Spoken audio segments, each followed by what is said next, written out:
você que está aí do outro lado.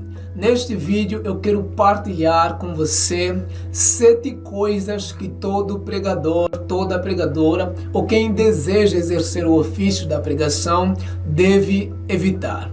A primeira coisa é: evite pregações fast food. Hoje sabemos claramente que a gente tem várias ocupações, temos muitas agendas, muitas atividades no cotidiano, então muitas das vezes isso acaba atrapalhando o próprio processo de preparação da mensagem. Porém, todo pregador deve entender que a pregação demanda, primeiro, oração, leitura bíblica, leitura de outros textos auxiliares, ou seja, muito estudo, e reflexão sobre a mensagem que será pregada.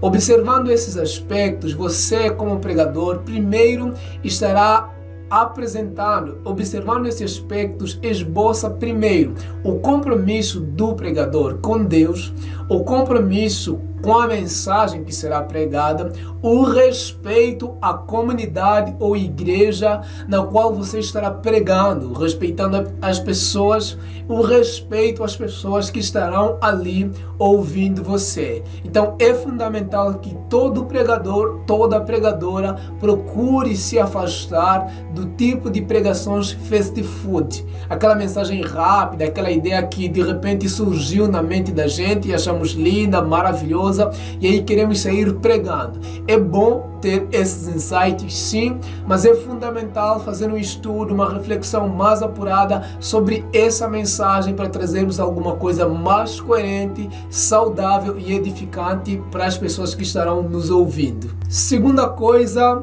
evitar incoerência entre a mensagem pregada e a nossa prática de vida.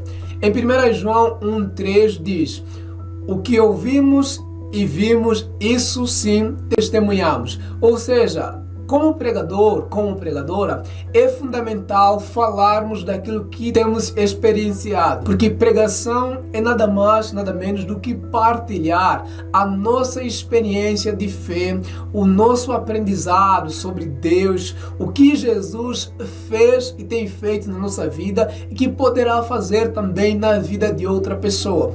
Pregação é nada mais, nada menos do que testemunhar a respeito das obras de Jesus nas nossas vidas. Então é importante sempre procurar estabelecer este paralelo entre a vivência diária da gente e a pregação que estamos ministrando. Isso não quer dizer necessariamente que você não pode falar daquilo que você nunca viveu. Não. Você pode falar sim, mas desde que você organiza a sua vida, sua conduta de vida no desafio de pelo menos tentar viver, procurar viver, esforçar-se para viver aquilo que você prega. Não aquele distanciamento de completo descaso com aquilo que você está ministrando. Então é fundamental estabelecer sempre essa coerência entre a sua prática de vida e a mensagem que você está pregando.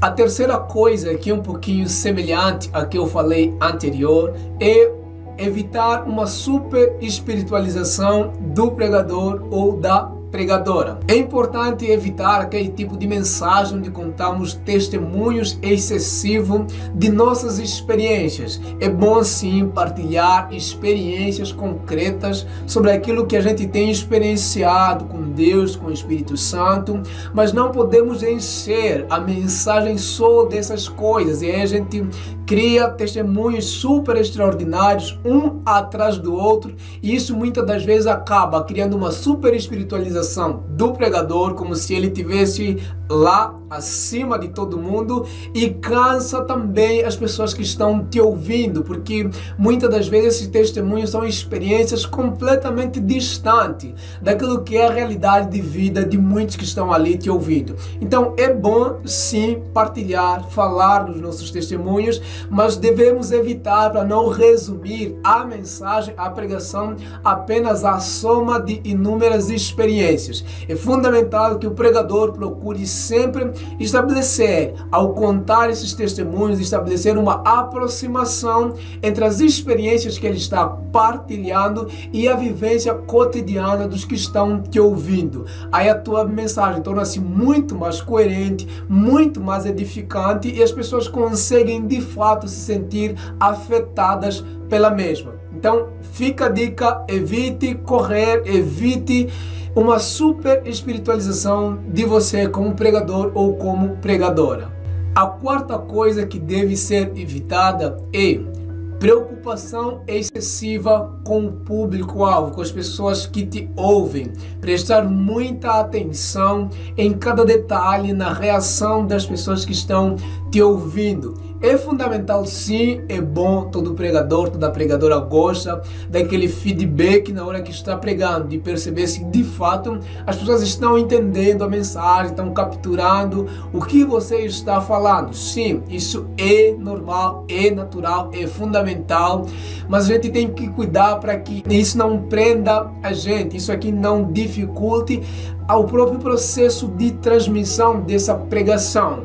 E outro detalhe é lembrar que enquanto você assume o lugar de pregador, você está sendo marcado ali por uma questão também de uma postura profética. Você tem que ser atravessado, a tua fala deve ser marcada por um olhar profético, ou seja, por um olhar profético de anúncio e denúncia. Então, o pregador deve anunciar uma mensagem de esperança, uma mensagem de reconciliação, uma mensagem de cura, uma mensagem de salvação, assim como deve denunciar o pecado, denunciar as condições opressoras, denunciar tudo aquilo que contradiz a proposta da mensagem do Cristo, que é dar vida e vida em abundância. Então, o compromisso primeiro de todo pregador é com a vida humana, é potencializar a vida nas suas diversas dimensões. A quinta coisa que deve ser evitada é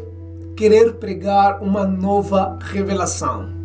Aquele tipo de gente que abre o texto bíblico, lê o texto bíblico, mas quando começa a pregar, ele sai completamente do texto, do contexto que está sendo pregado, não faz nenhuma mínima interpretação coerente daquilo que de fato ele apresentou como texto base da sua mensagem. É fundamental. Claro que o pregador ou a pregadora não deve ficar presa ou preso ao texto bíblico, mas você deve minimamente ser coerente com o texto que você acabou de ler com a igreja. Procurar explicar, orientar, fazer uma exegese mínima daquilo que daquilo que você convidou a igreja a ler. Então, não trazer aquela revelação como se fosse a última, como se só você tivesse acesso a esse texto bíblico, a esse olhar sobre o texto bíblico.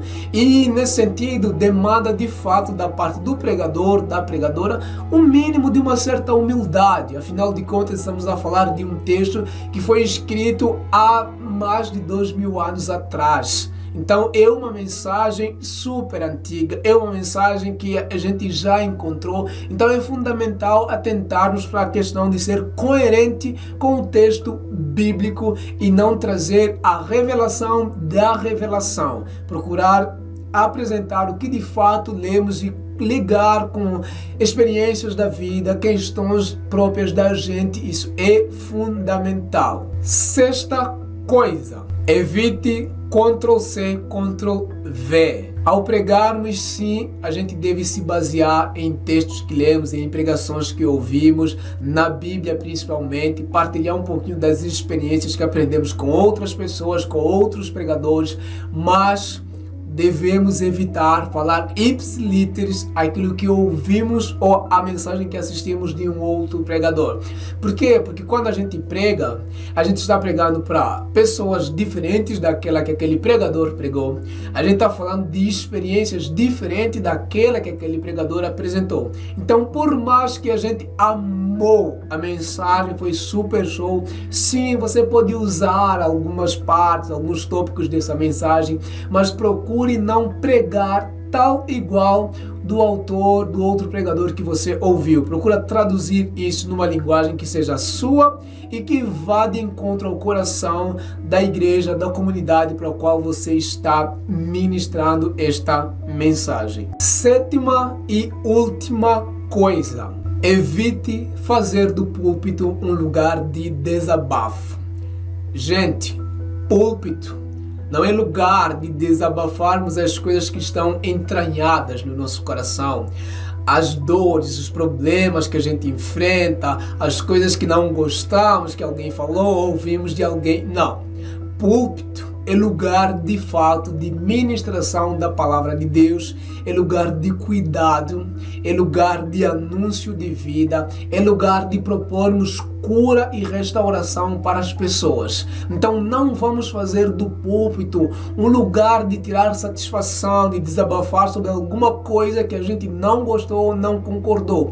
Para isso vamos marcar reunião, vamos chamar as pessoas que praticaram coisas que a gente não gostou, mas não vamos trazer as experiências dos outros e fazer aquela de meio que indiretas. Não, púlpito não é para isso, púlpito não é lugar para desaforo, para desabafo e muito mais. Púlpito é lugar para anúncio de vida, a vida de Deus em nós. É para isso que devemos usar o púlpito. Então, para você que é pregador, pregadora, temos aqui 7 dicas que poderão contribuir de certa forma para o seu ofício enquanto pregador. Então aproveite, procure aplicar essas 7 dicas que com certeza poderão dar uma melhorada de forma qualitativa no seu ofício como pregador e como pregadora. Obrigado e até a próxima.